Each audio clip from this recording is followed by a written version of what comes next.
Voilà. Alors, bonsoir tout le monde.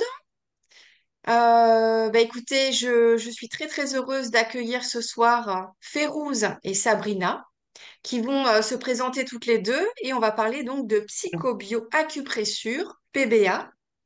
Alors, c'est une technique que vous ne connaissez pas, ou peut-être quelques-unes d'entre vous connaissent, mais que l'on va découvrir donc ce soir. Je vais laisser, alors je ne sais pas si Sabrina, tu veux démarrer. Alors moi, je connais Sabrina puisque j'ai eu l'occasion de faire quelques petites pratiques avec elle, mais je ne connaissais pas Férouz, donc je ne sais pas laquelle de vous deux veut commencer. Si je vous laisse la parole et puis vous la passez toutes les deux. Ok, ça marche. Bonjour à tous. Je vais démarrer, je vais prendre la parole. Euh, Déjà, je tenais beaucoup à te remercier, Sandra, pour ta proposition d'animer cette conférence et de présenter la psychobioacupressure, donc la méthode du docteur Delatte. Euh, donc, je commence par me présenter. Moi, je suis Sabrina Colla. Je suis praticienne en PBA, donc psychobioacupressure. Je suis membre de l'Institut de Latte, co-responsable de la commission Relations Presse, et j'ai démarré ma formation en PBA en 2018. J'exerce actuellement en cabinet sur Biscarrosse, dans le nord des Landes, depuis 3 ans.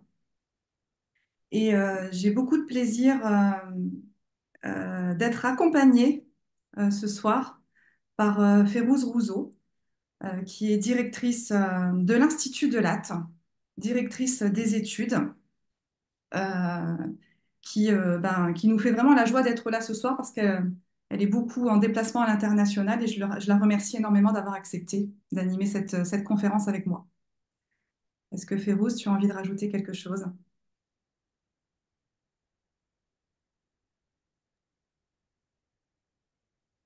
Bonsoir tout le monde. Merci, merci à toutes les deux. Et puis, bah, tu le sais, Sabrina, hein, c'est toujours un plaisir d'essayer et d'aider autant que faire se peut les personnes qu'on peut aider et le faire au nom de l'Institut du Docteur de Latte et au travers de la pratique de la psychobioacupression, un peu ma raison d'être. Hein. Donc, c'est toujours avec beaucoup, beaucoup de plaisir. Donc, merci. Alors, on va continuer. Du coup, je vais, dans un premier temps, euh, avant de vous parler de la méthode, puisque c'est Férouz, je laisserai la parole à Férouz Rouzeau pour vous expliquer en quoi consiste précisément la psychobioacupressure et d'élaborer ensuite autour de certains sujets. Je vais vous parler du docteur Delatte. Euh, alors, déjà pour remettre un petit peu, juste pour situer brièvement, la PBA, c'est une méthode qui permet, pour celles qui ne la connaissent pas, de rééquilibrer notre système énergétique grâce à l'application de circuits d'acupressure. Donc ça, c'est le premier temps de la séance. Et en second temps, la méthode vise à la libération des mémoires émotionnelles. Ce qu'il faut savoir, c'est qu'effectivement, c'est une méthode qui est peu connue, mais elle est néanmoins reconnue, notamment dans certains pays comme le Canada, où elle peut être remboursée au même titre, par exemple, que l'ostéopathie. La PBA, c'est une méthode qui a été mise au point par le docteur Pierre-Noël Delatte. C'était un médecin français.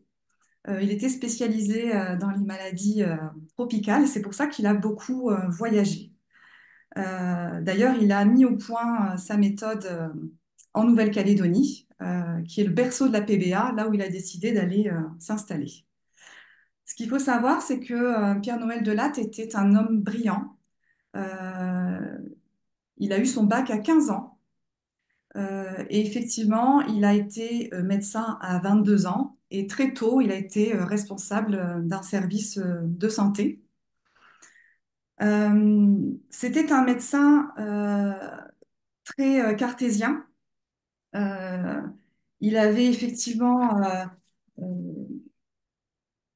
euh, il croyait beaucoup justement à la médecine traditionnelle. Et puis en même temps, il avait aussi pris conscience de ses limites. Et c'est pourquoi Pierre-Noël Delatte s'est vite tourné vers les médecines alternatives, comme par exemple les fleurs de Bach, l'homéopathie ou l'acupuncture. Euh,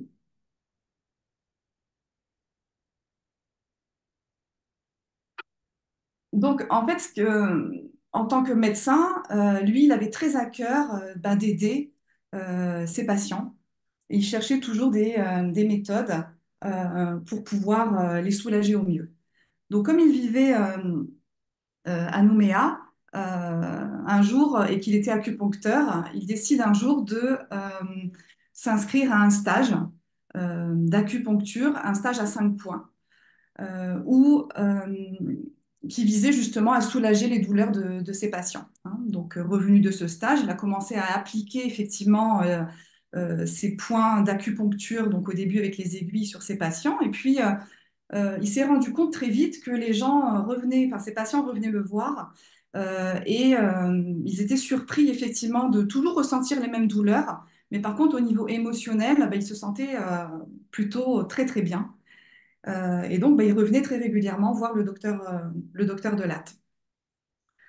Donc c'est de ce stage en fait d'acupuncture à 5 points où il a commencé justement à élaborer et à mettre en place lui-même ses propres circuits qu'il pratiquait au début avec les aiguilles, hein. Et puis, un jour, une de ses patientes, une personne qu'il connaissait, lui a dit, ben, écoute, moi, j'aimerais bien venir te voir, mais par contre, moi, les aiguilles, j'en ai très peur. Et il se rendait souvent en Australie. Effectivement, un jour où il se rend dans le quartier chinois en Australie, ben, il s'est procuré en fait des acupatchs. Donc en fait, la méthode a un petit peu évolué dans le sens où bah, il pouvait aussi proposer, grâce à ces acupatchs, qui permettaient justement d'aller stimuler les points d'acupuncture avec des microbilles en fait, bah, de pouvoir du coup pratiquer sur des personnes, enfin, sur des enfants et des bébés, parce qu'en fait, il avait aussi très à cœur de travailler sur ce public. Donc il s'est dit, bah, avec les patchs, je vais pouvoir aussi faire évoluer un petit peu ma méthode sans utiliser d'aiguille. Et puis, en fait, ce qui s'est passé au fur et à mesure des années, donc il a mis au point cette méthode, c'était au début des années 90, hein. Il a élaboré, il a pratiqué sur pas mal de patients. Et puis, un jour, il était invité, cette fois-ci, pour un repas d'amis, toujours en Australie, voilà, chez des proches.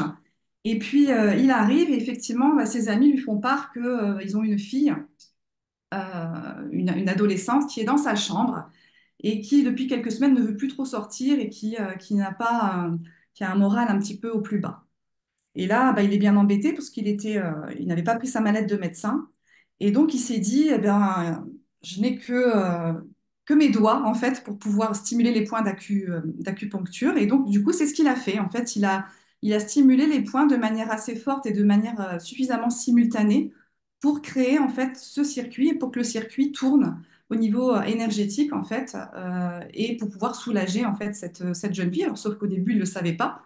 Mais il s'est rendu compte que non seulement la stimulation avec les doigts eh bien, fonctionnait très bien et très rapidement, et en plus, il y avait des effets qui étaient instantanés. Donc ça, c'est du coup la naissance en fait de la PBA, c'est-à-dire qu'à partir de ce moment-là, il s'est dit, bon, bah, j'ai plus besoin d'aiguilles, j'ai plus besoin de mes patchs, donc du coup, bah, à partir de ce moment-là, je vais pouvoir utiliser tout simplement la pression des doigts pour pouvoir appliquer mes circuits et rééquilibrer le système émotionnel de mes patients. Euh, donc, il a commencé à pratiquer de cette manière. Et puis, il a commencé à former en 2008-2009 les premiers praticiens parce qu'en fait, il s'est dit à partir du moment où moi, je peux pratiquer et je peux appliquer ces circuits d'acupressure avec l'usage de mes doigts, eh bien, n'importe qui peut le faire. Donc, ce qui fait qu'en première intention, la PBA est une méthode qui peut aussi se pratiquer sur soi-même et on peut nous-mêmes en fait réguler notre système énergétique voilà, quand on apprend certains circuits d'acupressure. Il y a des protocoles effectivement qu'on peut mettre en place sur soi. Euh, Donc ça, c'est pour la naissance de la PBA. En 2009-2010, Férouz me réajustera si c'est pas correct, mais il a rencontré Férouz Rouzeau, qui a fait partie de ses premières praticiennes, c'était vraiment au démarrage de la formation des premiers praticiens. Il a créé avec Férouz en 2012 l'Institut du docteur Delatte, qui visait justement à garantir la bonne pratique de la méthode, à protéger autant les praticiens, mais aussi les consultants qui viennent nous voir pour offrir effectivement un cadre et une éthique. Il se trouve qu'en 2012, l'année de sa création, le docteur Delatte nous a quittés. Et avant de nous quitter, eh bien, il avait aussi, alors même s'il ne le savait pas, mais bon, comme on dit, il n'y a jamais de hasard, il avait pris soin de confier à Férouz Rouzeau la direction de cet institut. Et il comptait beaucoup ben, sur elle pour justement transmettre, continuer à former des praticiens et faire évoluer la méthode. Hein. C'est ce qui fait qu'aujourd'hui, nous sommes à peu près 180 praticiens dans le monde, une centaine en France et un petit peu partout à l'étranger. On a des antennes au... Oui, Alors, oui, ça... j'ai une question. Je me permets de t'interrompre parce que j'ai une question. Lorsque je t'écoute, tu as parlé des circuits. Moi, je me souviens, puisqu'effectivement, tu me l'as fait. Mais il n'y a pas que ça. Il y a aussi toute une autre partie à côté que je trouve assez extraordinaire et que j'ai pas encore compris tout à fait, même si j'ai fait trois normal. séances. Je vais en parler. C'est normal. Mais D'accord. Férouz en parlera en seconde C'est intention. Mais Pérouse qui va en parler, d'accord. oui, C'était important parce que vraiment c'est quelque chose qui est assez impressionnant. Enfin, moi personnellement, je l'ai vécu comme quelque chose d'assez incroyable et du coup, voilà, j'avais vraiment envie j'imagine que c'était pas oublié et qu'il y avait certainement une raison, mais ça me questionnait sur le moment. Je me suis dit, bah mince, je me souviens qu'il y avait encore d'autres choses. Donc, ok, donc c'est normal. Je te rends la parole. ça marche, Sandra, mais tu as bien fait de poser cette question. Et en fait, je vais juste terminer sur l'Institut de l'Art parce qu'en fait, je voudrais juste faire comprendre à tous que derrière, on a un institut avec un ordre des praticiens, que la pratique est cadrée, que la pratique est, euh, voilà, nécessite effectivement qu'on adhère tous à l'Institut de l'Art. On a des commissions aussi qui protègent effectivement l'éthique, on a une commission sociale, une commission communication, une commission humanitaire. Voilà, donc je voulais juste terminer sur l'Institut pour rassurer en fait les personnes qui nous écouteront, pour déjà voilà, poser le cadre, poser les fondations. Et je vais effectivement laisser la parole à Férouz Rouzeau parce que j'aimerais qu'elle vous explique effectivement un peu plus dans les détails la psychobioacupressure et de manière aussi plus élaborée. Donc, je te Merci laisse beaucoup, la parole. Sabrina. Merci. Alors, comme tu m'as gentiment invité à rectifier si c'était pas correct, je voudrais juste apporter un petit peu de justesse. Je fais pas du tout partie des premières personnes formées par Pierre Noël, bien au contraire, je fais plutôt partie des dernières promotions. Mais j'ai eu la chance d'avoir une relation extrêmement privilégiée avec le docteur Delade, puisque j'ai connu sa méthode en 2010 et que j'ai créé pour lui l'Institut en 2011 en fait. Donc, lorsqu'on a créé l'Institut, j'étais déjà directrice. Et donc, bah, quand il est décédé, hélas, en 2012, j'étais déjà là. Oui, alors, merci, hein, merci beaucoup Sabrina. Je sais que voilà, voilà, Sabrina, c'est quelqu'un qui est une formidable praticienne et puis parler comme ça, ben voilà, c'est un challenge et elle fait ça remarquablement bien et voilà, c'est la première fois et donc du coup, on ajustera des petites choses.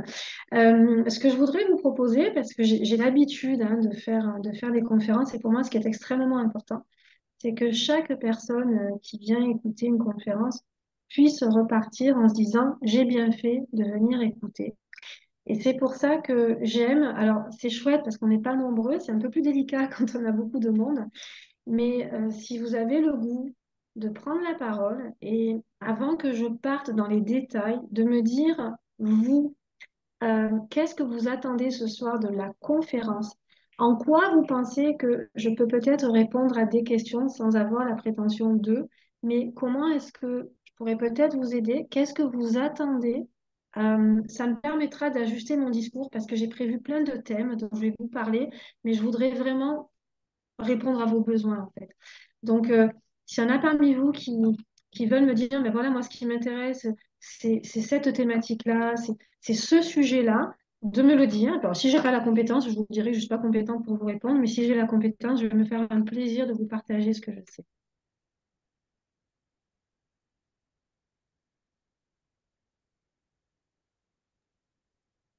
Du coup, je vous invite si certaines parmi vous ont des questions, à ne pas hésiter à rouvrir votre micro et peut-être à partager un questionnement ou une intention. Enfin, allez-y. C'est l'occasion, on est là pour ça. On est entre nous. Oui, alors déjà, Sandra, je note donc de bien expliquer la PBA avec cette deuxième partie et c'est tout à fait juste, tellement riche. Donc ça, c'est noté, je vais répondre à ça. Ensuite, on a Françoise. Oui, moi c'est mon prénom c'est Françoise, mais et j'ai Cornélie comme prénom, donc c'est Cornélie Terly. Beaucoup, c'est ça mon Facebook depuis l'envolée de mon fils, j'ai repris mon deuxième prénom parce qu'il m'appelait souvent par ce prénom-là, mon deuxième prénom. Oui, moi dès que j'ai vu que ça a apparu là justement. Je pensais un petit peu au shiatsu. Tout à l'heure, Sandra a dit qu'il y a des cas de curieuses, mais moi, c'est même pas curieuse, c'est que je suis très intéressée. C'est pour ça que j'ai fait l'effort. J'ai dit, il faut à tout prix que je sois là. J'ai vu l'heure, je me suis connectée. Il faut que j'y sois là parce que je sens qu'il y a des choses qui vont vraiment aboutir à quelque chose. Et moi, j'ai beaucoup travaillé. J'étais aide-soignante pendant des années en maison d'accueil spécialisée avec les personnes handicapées. On faisait justement tout ce qui est points comme ça. Mais c'était du shiatsu. J'ai fait toutes des petites formations internes et tout. Et je me dis, est-ce que ça ressemble un peu à ça? Est-ce que c'est ça? C'est pour ça que je me demandais vraiment. D'accord. Ok, je vais Oui, vous répondre alors. oui, Parfait. dites-moi. Ensuite, Hmm. je vous répondrai après. Oui, oui, oui, oui. Oui, ben moi, c'est la curiosité, découvrir une méthode. Voilà, parce que je connais Mhm. un petit peu l'acupression et voir qu'est-ce que c'est cette méthode psycho-bio-acupression. Voilà, donc la curiosité, D'accord. l'intérêt. D'accord. Et pour ma part, du coup, ben, j'ai la chance d'être tout près de Sandra et Sabrina. Donc, j'ai déjà eu le plaisir de recevoir un soin par Sabrina, mais c'était avant le départ de ma fille Léa.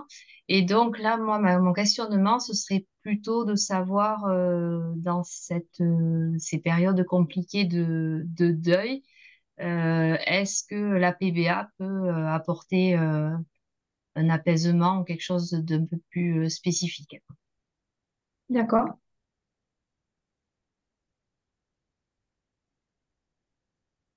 Qu'il y a encore des questions?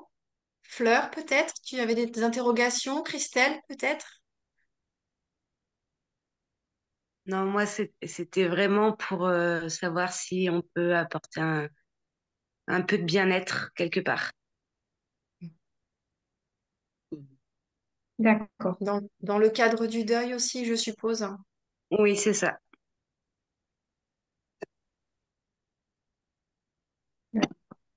Ouais, pour moi, c'est pareil, hein. Moi, c'est exactement la même chose.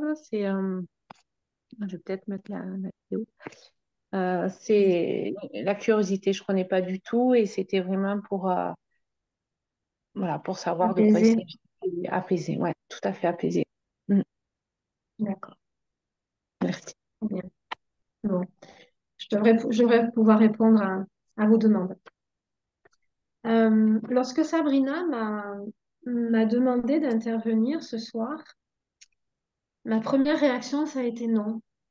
Ma première réaction, ça a été non parce que c'est un sujet qui est douloureux et que je me sentais pas capable. J'enseigne à mes élèves la PBA.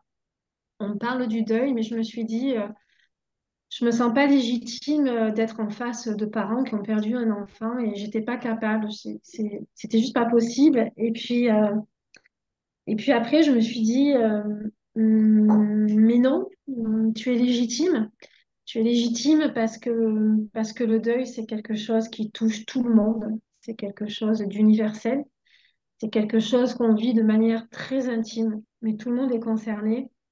Et j'avais raconté une histoire à mes élèves lors d'un cours, justement au sujet de cette femme qui perd un enfant, euh, qui va voir Bouddha et qui dit à Bouddha, s'il te plaît, rends la vie à mon enfant. Je ne sais pas si vous connaissez cette histoire. Et Bouddha lui dit, oui, pas de souci. Va dans une maison, ramène-moi un grain de moutarde dans une maison où personne n'a connu le deuil et je peux ressusciter ton enfant. Elle part pleine d'espoir, frapper à toutes les portes des maisons de son village en demandant, donnez-moi un grain de moutarde si personne n'est mort ici. Et en fait, eh ben, elle s'en rend compte qu'après avoir fait toutes les maisons du village, personne ne peut dire ça. Parce que le deuil, c'est quelque chose qui touche tout le monde et que personne n'y échappe. Euh, on perd un mari, on est veuve, on perd une femme, on est veuf, on perd un parent, on est orphelin. En PBA, on travaille ce fameux syndrome abandonnique et je dis à mes élèves, on perd un enfant, on n'est rien. On n'est rien et il n'y a pas de mots pour définir justement tellement c'est difficile. Et c'est pour ça que pour moi, c'était difficile et en même temps, il n'y a pas de hasard. J'ai perdu ma sœur qui est morte dans mes bras quand j'étais jeune. Et quelques mois après, j'ai perdu mon frère, donc j'ai vu mes parents. J'ai vu mes parents pleurer, même si j'étais dans le cadre d'un demi-frère et d'une demi-sœur.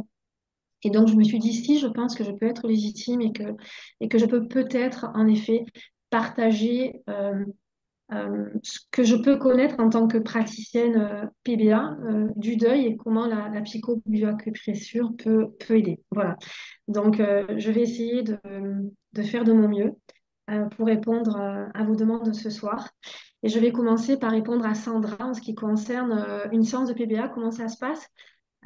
Comme nous a dit très justement Sabrina, quand on fait une séance de PBA, donc déjà PBA, psycho, bio, acupressure, psycho, pour les personnes qui sont là et qui sont curieuses, parce qu'on fait un travail au niveau de la sphère émotionnelle. Bio, le gros avantage de la PBA, c'est que c'est une méthode qui est totalement naturelle. Et puis acupressure, parce qu'en effet, on va venir stimuler des points d'acupuncture, mais sans aiguille. Donc ça, c'est un vrai bonheur.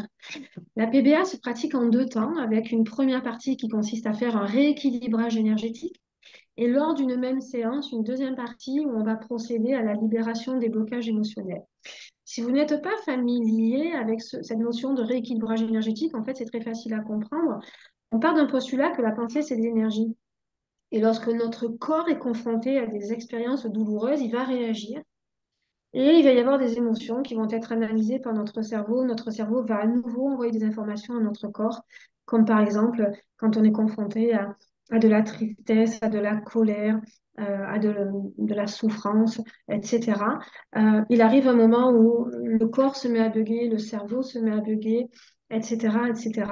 Et quand on travaille en PBA, il suffit de prendre le pouls du consultant pour arriver avec une technique bien particulière, hein, à identifier ce qui peut venir perturber au niveau énergétique. Donc, on va travailler différentes énergies, que ce soit la colère, que ce soit la tristesse, que ce soit la difficulté à lâcher prise, que ce soit l'anxiété, que ce soit des difficultés de concentration, de mémorisation, des problèmes digestifs, des problèmes intestinaux, etc., etc.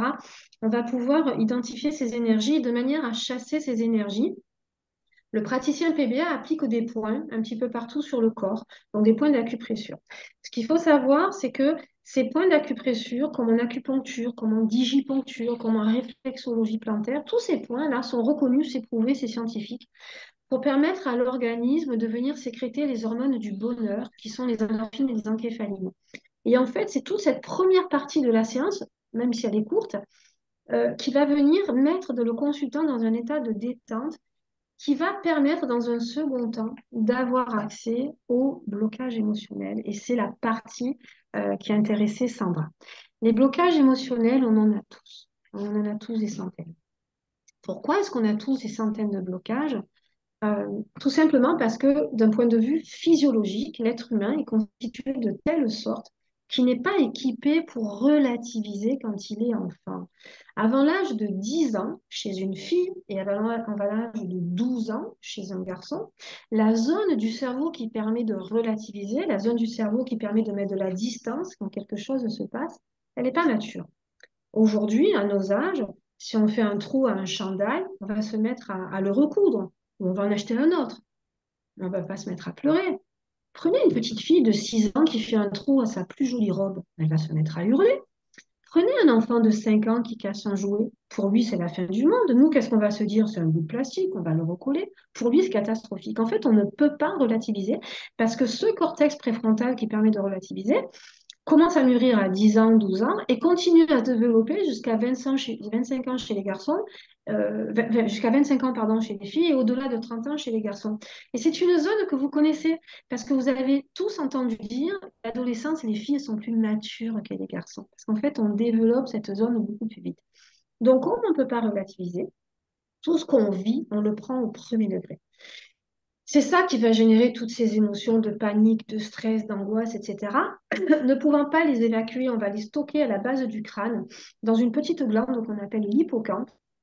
Et comme notre cerveau est plutôt sympa avec nous, il va venir poser un couvercle et on va oublier ce qui s'est passé. C'est pour ça que si je vous demande à chacune qu'est-ce que vous avez vécu quand vous aviez 1 mois, 1 jour, 2 ans, vous ne vous rappelez pas. Parce que c'est le moment où on a beaucoup, beaucoup d'émotions et on a oublié parce que ça faisait trop mal. Si on devait garder à fleur de peau toutes les émotions que nous avons eues avant l'âge de 10 ans, arrivé à 20 ans, on se serait suicidé 100 fois.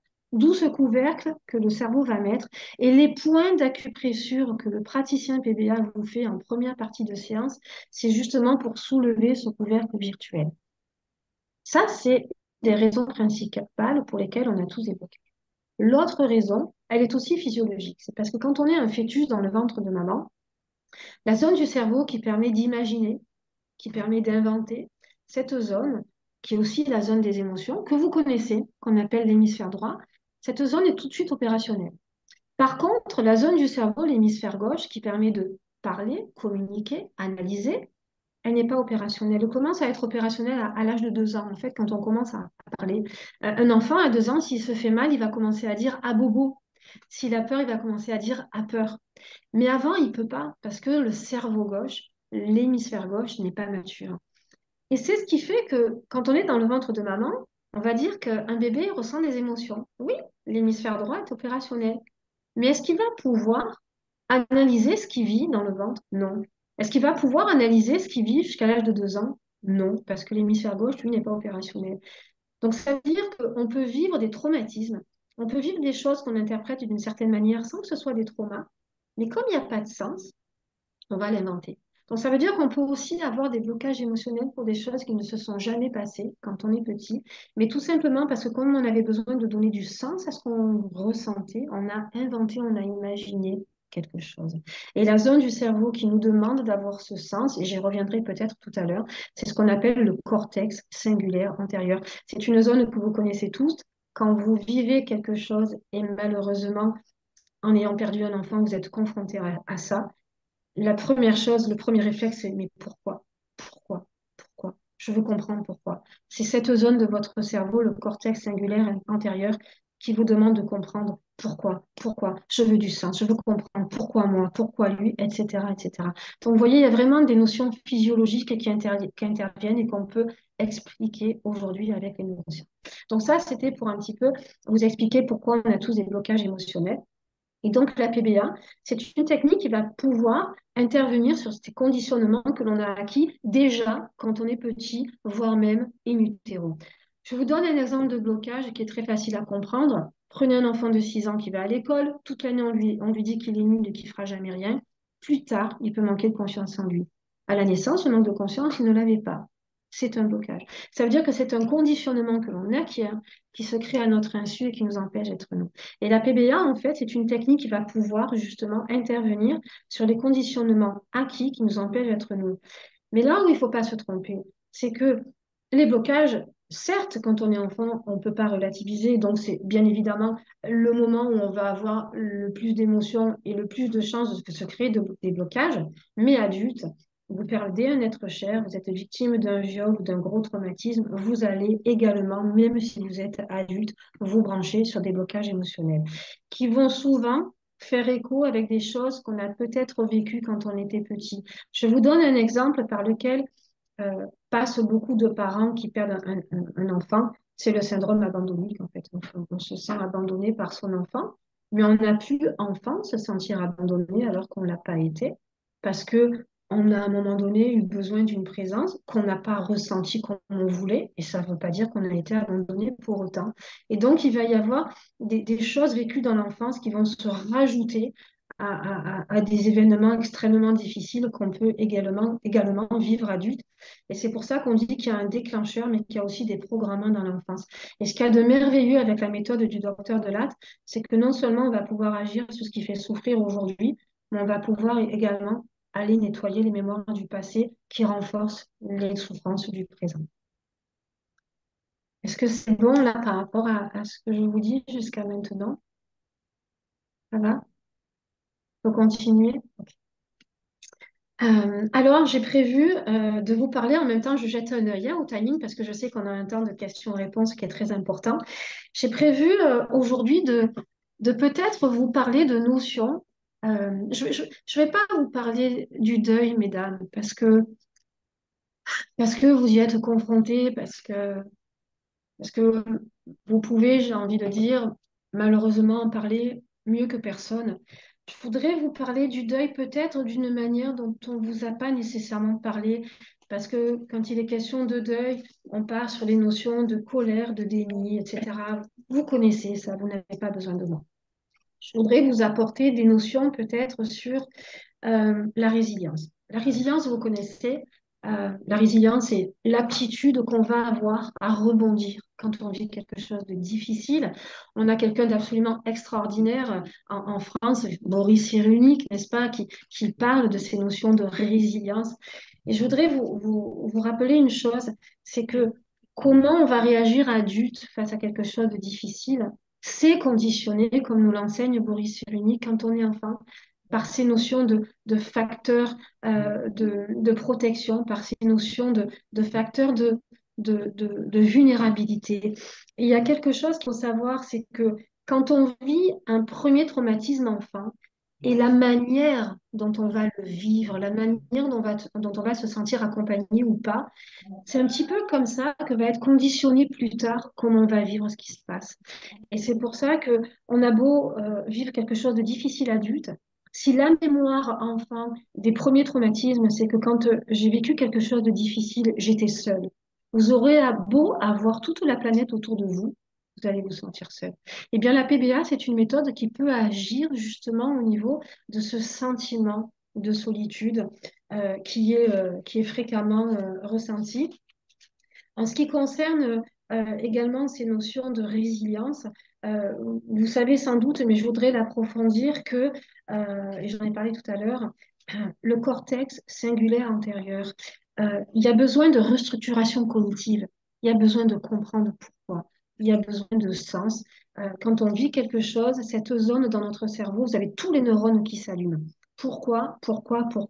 J'ai besoin de sens. Et ça fait référence à des blocages émotionnels également qui peuvent être pris en charge lors d'une séance de PBA, à savoir la recherche du sens. Alors, il y a certes la recherche du sens, pourquoi je vis ça, mais il y a aussi la recherche du sens de ma vie.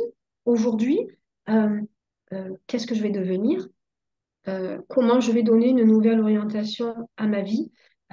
Quelles leçons je vais pouvoir tirer? Et le piège dans lequel il ne faut pas tomber, c'est de vouloir trouver du sens tout de suite. Alors, je ne sais pas où vous en êtes aujourd'hui, si vous avez perdu votre enfant il y a longtemps ou récemment, mais moi, ce que je dis toujours à mes consultants, c'est que il ne faut pas se mettre la rate au courbouillon pour connaître le sens tout de suite. Pourquoi? Parce que dans l'expérience humaine, il se passe des choses. Et pour comprendre ce qui se passe, il faut le vivre. Et il faut le vivre pleinement. Or, vous savez qu'il y a une étape dans le deuil qui est le déni. Et cette étape dans le deuil, qui est le déni, elle est importante. Parce que c'est justement parce qu'il y a cette phase de déni qu'on va pouvoir voir passer quelques jours, quelques semaines, quelques mois, le temps d'une pseudo-adaptation. D'accord? Si on peut considérer qu'on s'adapte un jour. Et cette quête de sens peut empêcher, quand on essaie de comprendre tout de suite, peut empêcher justement d'être pleinement dans l'expérience. Or, pour comprendre, il faut le vivre. Vous voyez, moi, si j'ai un patient qui vient me voir et qui est confronté, et j'accompagne des personnes endeuillées, que ce soit un mari, une femme, un enfant, etc., je ne vais pas leur dire je vous comprends. Je vais pas leur dire je vous comprends parce que je l'ai pas vécu. Par contre, je peux l'imaginer. Je peux imaginer la douleur, je peux faire preuve de compassion.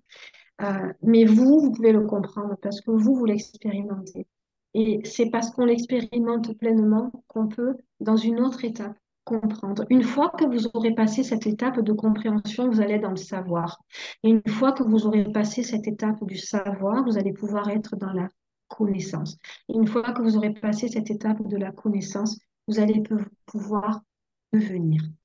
Et sans offenser qui que ce soit, si vous me permettez d'employer un terme, vous allez pouvoir grandir. Et j'espère ne blesser personne en disant ça, ne voyez que de la bienveillance derrière ce terme. Vous allez pouvoir grandir. Donc c'est pour ça que j'ai envie de vous dire, sur le moment, n'essayez pas de comprendre le sens. Il faut vivre la chose. Donc voilà, c'est ces notions que vous connaissez, mais que en PBA, on va aider justement le patient à respecter ces...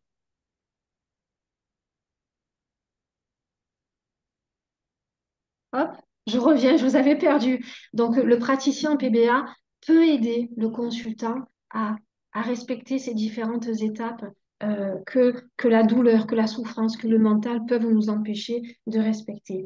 Il y a une étape dans le processus de deuil dont on ne parle pas beaucoup en France. Je ne sais pas si vous avez entendu parler de l'héritage. Eh oui, je sais. Alors, moi, ça va faire 10 ans que je suis travailleuse québécoise.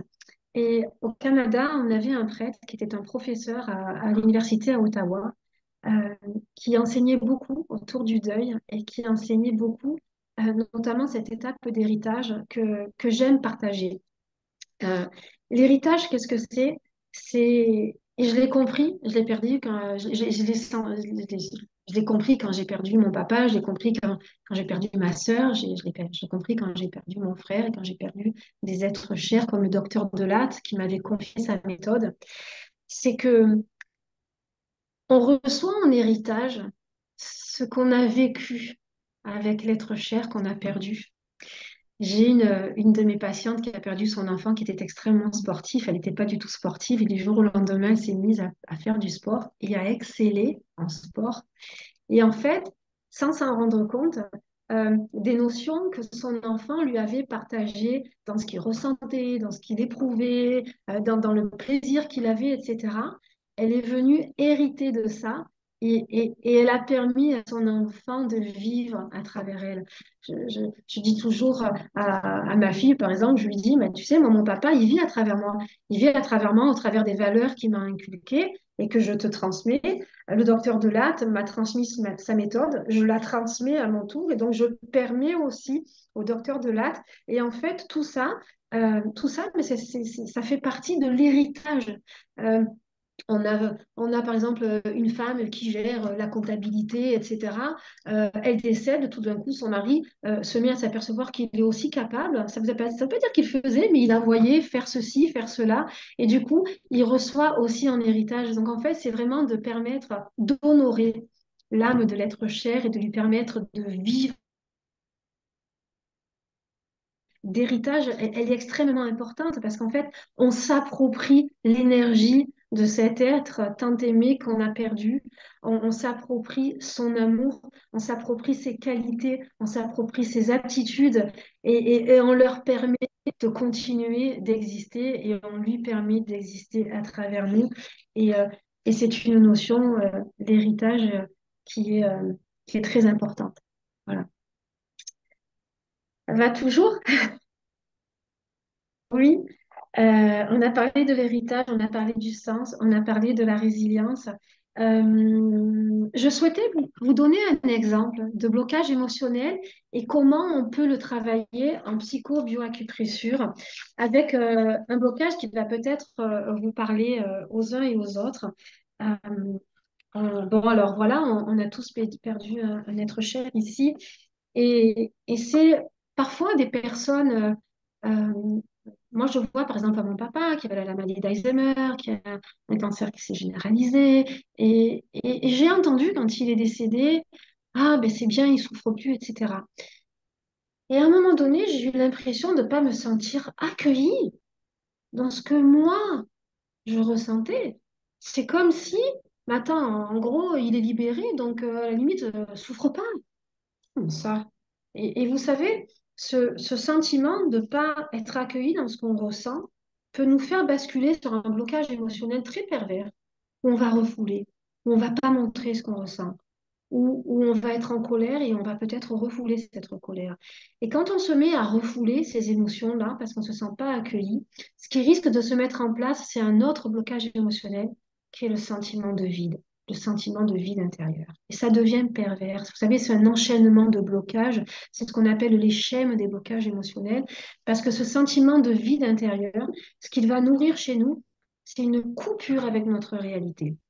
Et quand on se coupe de notre réalité, on peut se mettre à la nier, notre réalité.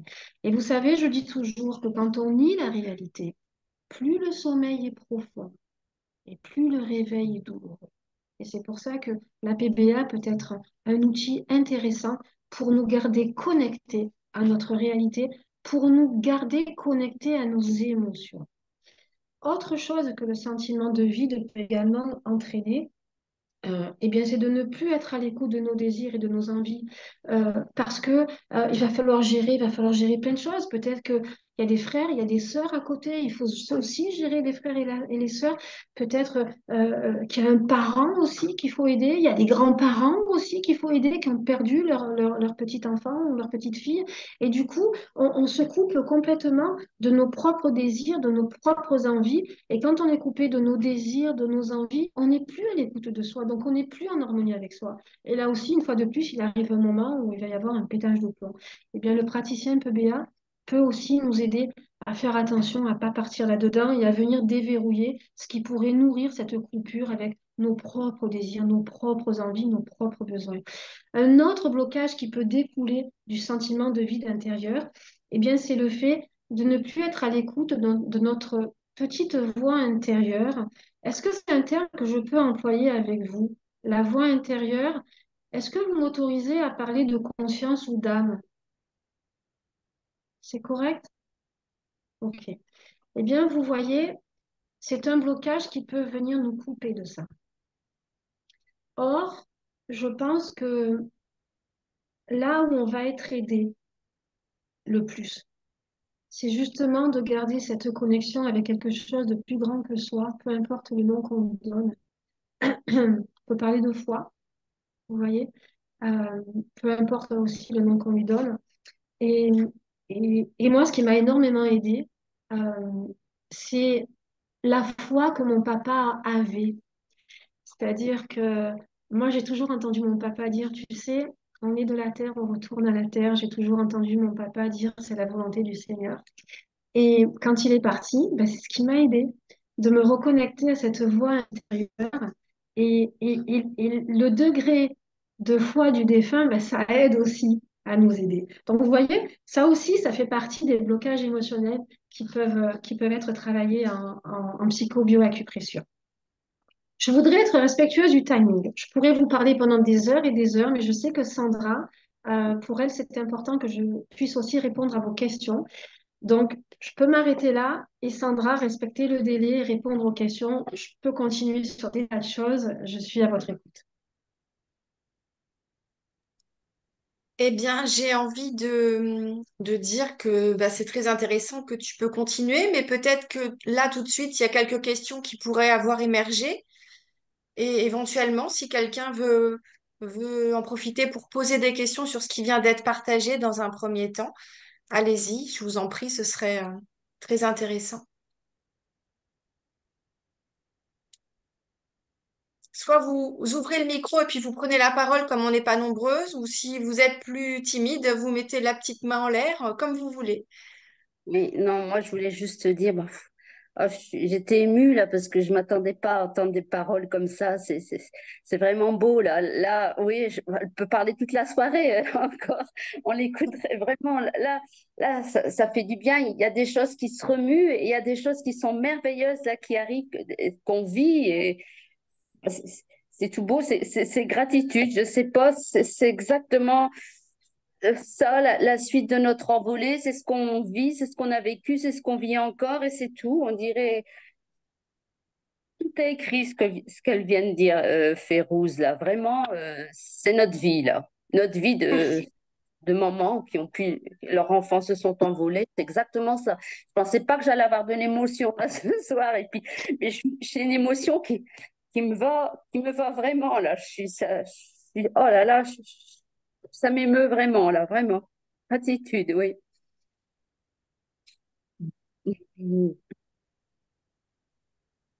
Bah écoute, merci Cornélie, c'est très touchant ton partage sur ton émotion. Au contraire, c'est chouette de le partager aussi. Parce que c'est tout ça, hein, aussi, j'ai envie de dire, les blocages émotionnels, c'est aussi l'objectif de pouvoir exprimer nos émotions. Et donc, bah, tant mieux, c'est chouette. Et Et il y a de la petite joie, hein, il y a de la joie au cœur qui est là aussi. Il y a la joie de mon fils, ça c'est vrai, c'est exactement ça, hein. Depuis tout le début aussi, enfin, on est toutes. euh, il vit à travers moi, hein. J'écris tellement, j'ai déjà des cahiers, j'ai déjà écrit, enfin tout. Et il y a des en dents de scie, ça va. Mais alors là, ce soir, c'est vraiment, c'est ce que je vois. Je suis heureuse d'être là. Voilà, c'est ce que je veux dire, vraiment. Voilà. bah, moi Ah. aussi alors.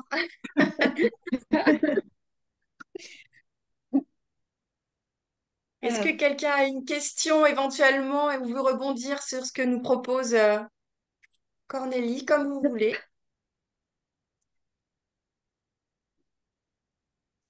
Vous faites les timides. Vous n'avez pas de questions. Eh bien, je propose à Férouz, si elle veut continuer dans ce cas-là. Vous êtes OK? Ouais, visiblement, oui. OK. Allez, ça Allez, marche. ouais. Merci. Oh, merci. Ben, Ouais. je pense que j'ai dû ressentir votre émotion, votre émotion aussi, parce que c'est vrai que je dis toujours, on ne peut guider que dans un pays qu'on connaît, et forcément, quand je partage, ben forcément, je reconnecte moi aussi tout l'amour et tout ce que je peux ressentir pour les êtres chers que j'ai perdus. Et c'est pour ça que je vous dis que un, un deuil, c'est quelque chose d'universel, en fait, même si on le vit de manière subjective et intime. Je peux vous partager un autre blocage émotionnel. Euh, j'ai, hum, j'ai été confrontée parfois à des personnes endeuillées qui venaient en séance de PBA en me disant, voilà, je viens de la part de tel docteur parce que j'ai perdu telle personne et on m'a dit que la PBA pouvait m'aider à enlever ma tristesse, etc., ou je ressens de la colère. Bon, déjà, la PBA, ça n'enlève pas la tristesse. Ça aide à vivre avec cette douleur, hein, mais ça n'enlève pas la tristesse. Ça permet de réguler les émotions, mais la tristesse, ben, c'est ce qui permet de faire le deuil.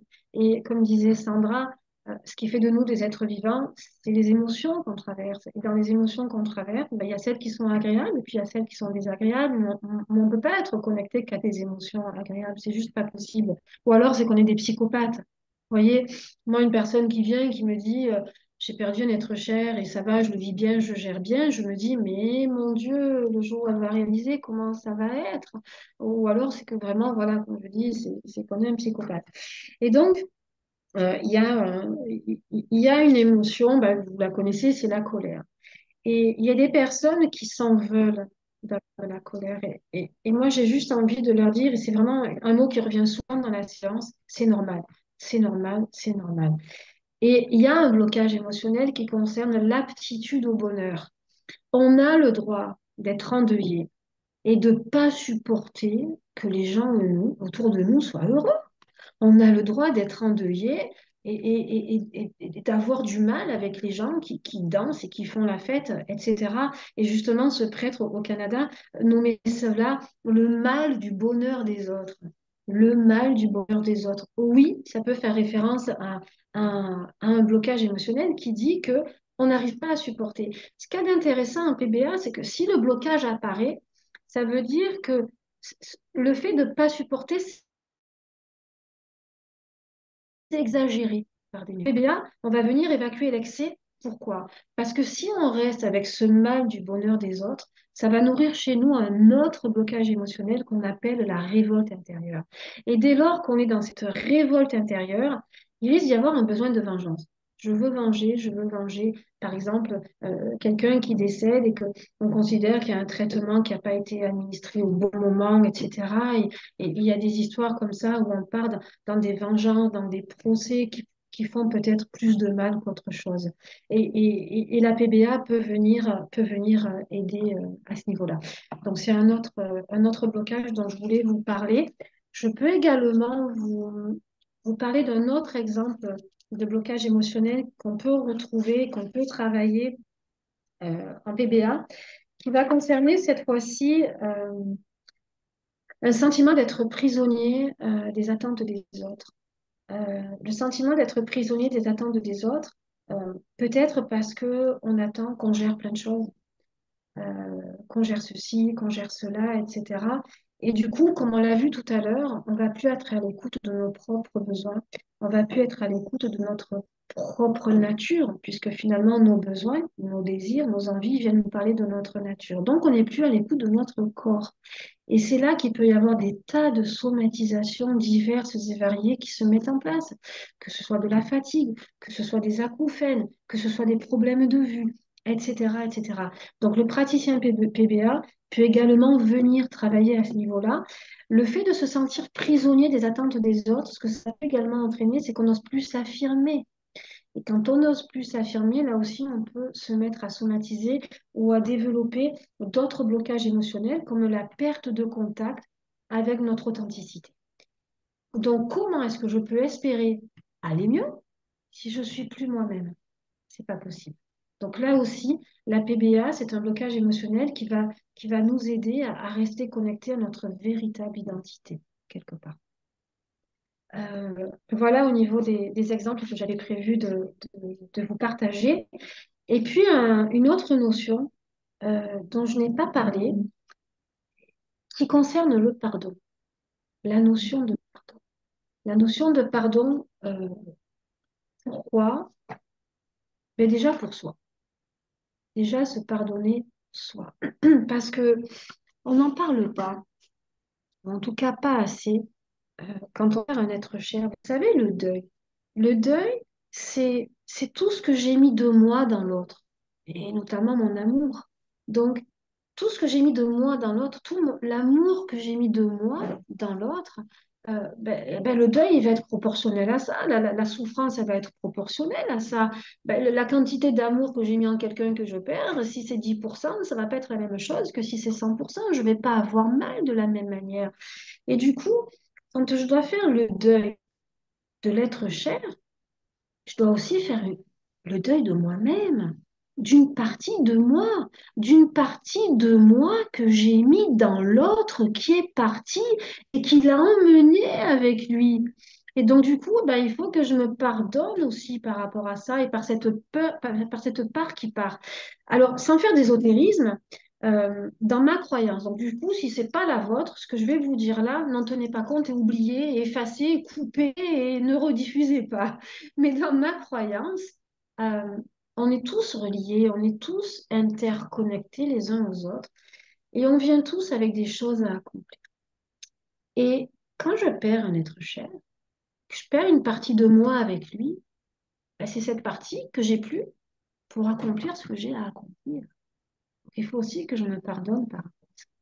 Mais il faut aussi que je pardonne à l'autre, que je pardonne à l'autre d'être parti, que je pardonne à l'autre peut-être de m'avoir mis, je ne sais pas, moi, dans une insécurité financière, dans une insécurité affective, dans ce sentiment d'être délaissé, dans ce sentiment de solitude, dans ce sentiment d'être abandonné.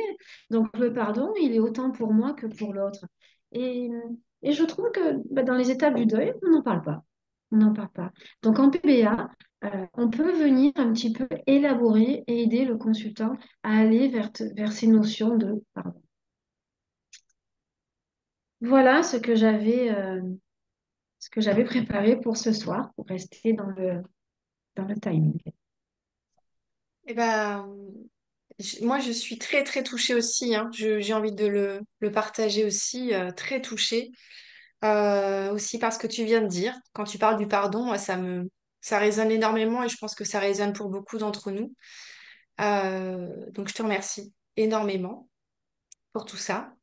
Et Et je ne sais pas si ça suscite quelque chose chez mesdames. Si vous voulez enlever vos micros et si vous avez envie de prendre la parole ou juste peut-être dire un petit mot de ce que vous pouvez ressentir là, ce sera déjà beaucoup. Oui, Marie-Laure. Et moi, j'ai envie de dire merci parce que les mots étaient juste hyper bien ciblés et je pense qu'on s'est toutes reconnues. Voilà. Il y en a certains qui vont rester, hein, le vide, l'héritage, le pardon, tout ça. Voilà. Je crois que voilà, la cible, elle est atteinte et merci à toutes les deux. Je réserve déjà un créneau, Sabrina, si tu veux réserver. Hein. Voilà. Et merci. Les mots étaient vraiment justes et merci. Je dis toujours qu'il devrait y avoir deux merci. Il y a le merci quand on va chercher le pain et qu'on nous donne la baguette, et le merci qui vient du fond du cœur et le merci, c'est celui-là. Et vous savez, vous avez la chance dans votre région d'avoir Sabrina, qui est une praticienne depuis de nombreuses années. Et le docteur Delatte, pour lui, c'était important que ces praticiens aient une formation continue. C'est-à-dire qu'une fois par an, le praticien se forme euh, et il assure ses compétences. Je peux vous garantir que Sabrina, c'est une praticienne qui se forme plusieurs fois par an, alors qu'elle est déjà praticienne agréée. Et vraiment, pour moi, Sabrina fait partie des gens qui permettent au docteur Delatte de voir se perpétuer son héritage. Donc, merci aussi. Et elle a toute ma confiance, elle le sait. Merci à toutes les deux, enfin à toutes les trois, à toutes. Alors encore merci également, je reprends la parole. Et oui, celles qui sont là et qui me connaissent, Marie-Laure, chaque fois que tu me vois et que tu me demandes des nouvelles de la PBA, il n'y a pas une fois où je te dis, je suis en formation ce week-end, il y a des vidéos, il y a des formations où je suis à Paris ou à Marseille. Et c'est vrai que c'est important de, de pas rester sur ses acquis et de pouvoir aussi proposer toujours des, des thématiques à aborder, voilà, dans laquelle on se forme et qu'on maîtrise et qu'on connaît, effectivement. Ouais. Donc, En tout cas, Sandra, s'il y a besoin d'aborder d'autres notions, parce que le deuil, c'est tellement vaste. Il y a plein de choses dont on n'a pas parlé. Et si tu penses qu'on peut aider d'autres personnes, moi, je le ferai volontiers, je m'adapterai.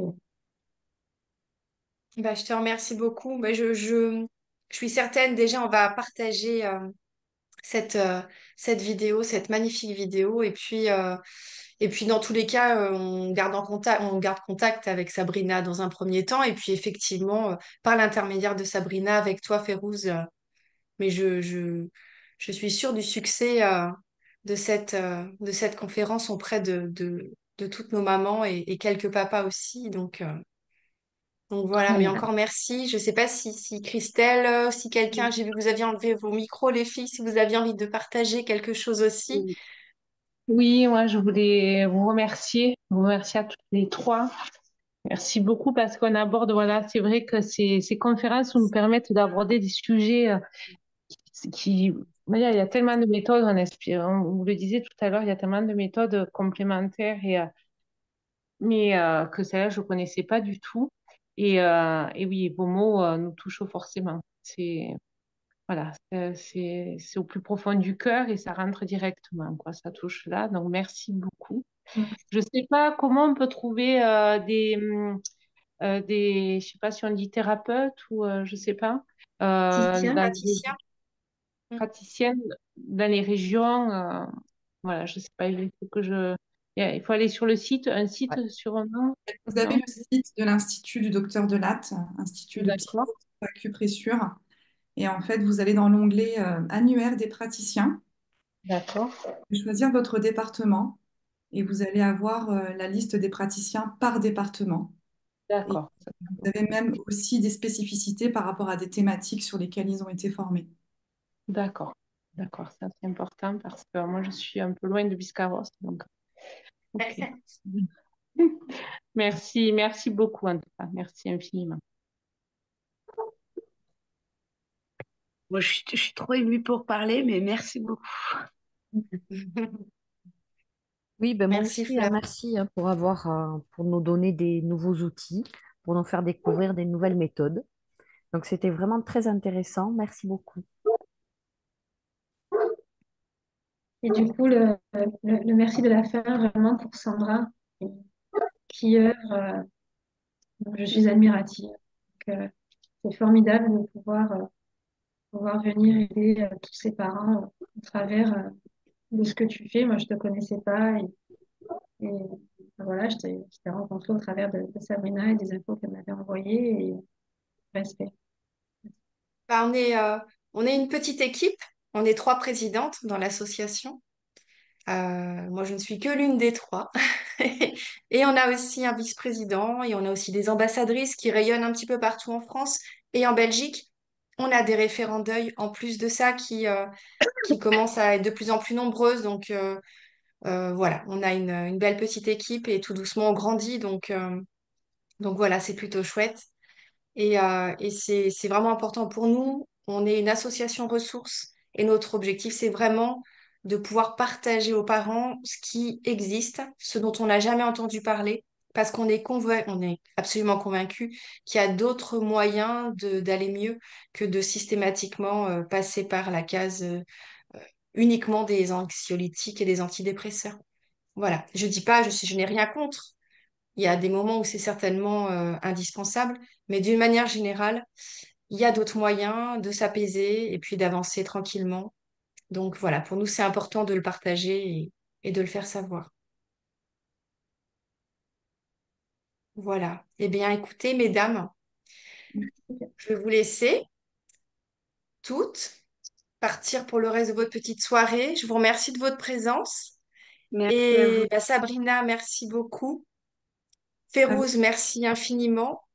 Et puis, bah, je vous dis à très bientôt et je vous souhaite une douce nuit Une pleine de bonne jolis soirée. rêves. Une bonne soirée. Merci. Merci beaucoup. Merci, bonne soirée à toutes. à tous. Merci. Merci à tout le monde. Au revoir. Au revoir.